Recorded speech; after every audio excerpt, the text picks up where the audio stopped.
कोल्हापुरातील गायन समाज देवल क्लबमध्ये झालेल्या शोकसभेत दिवंगत उद्योजक शिरीष सप्रे यांना श्रद्धांजली वाहण्यात आली.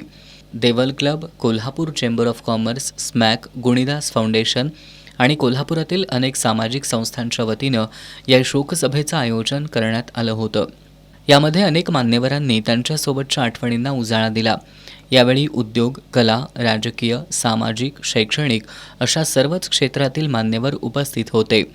एक हरहुन्नरी, सर्वांसोबत मिसळून राहणारा, श्रीमंतीचा कधीही आव न आणणारा, सामाजिक भान आणि संवेदना असणारी व्यक्ती आपल्यातून निघून गेल्याच्या भावना व्यक्त करत अनेकांना अश्रू अनावर झाले. त्यांनी त्यांच्या आयुष्यात अनेकांना मदत केली.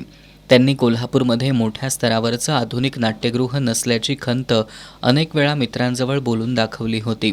या आठवणी सांगत 1000 आसन क्षमतेचं नाट्यगृह कोल्हापूरमध्ये तयार करण्याचा मानस त्यांचा होता, असं त्यांच्या मित्रांनी सांगितलं.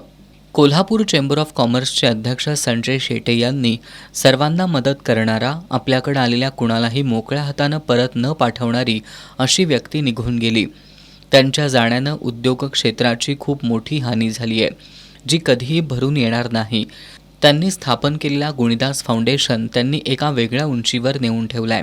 तो टिकवणं आणि वाढवणं ही आता आपली जबाबदारी आहे, असं आवाहन त्यांनी केलं. अनंत खासबागदार यांनी यावेळी बोलताना कलेची वेगळी दृष्टी लाभलेलं एक व्यक्तिमत्व आपल्यातून हरपलं आहे.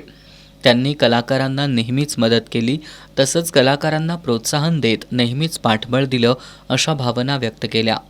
देवल क्लबचे अध्यक्ष तथा राष्ट्रवादी काँग्रेस शरद पवार पक्षाचे जिल्हाध्यक्ष व्ही पाटील यांनी ही वेळ कधी येईल असं वाटलं नव्हतं, अशी खंत व्यक्त केली. त्यांच्यासोबत 40 ते 45 वर्षांचं मैत्रीचं नातं आहे. ते सर्व क्षेत्रात आणि सर्व विषयात पारंगत होते.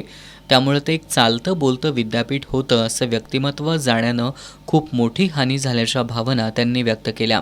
याप्रसंगी स्मॅकचे सुरेंद्र जैन, कलाकार प्रशांत जमदग्नी, आनंदराव माने, सतीश माने यांच्यासह अनेकांनी आपल्या भावना व्यक्त करत त्यांना श्रद्धांजली वाहिली.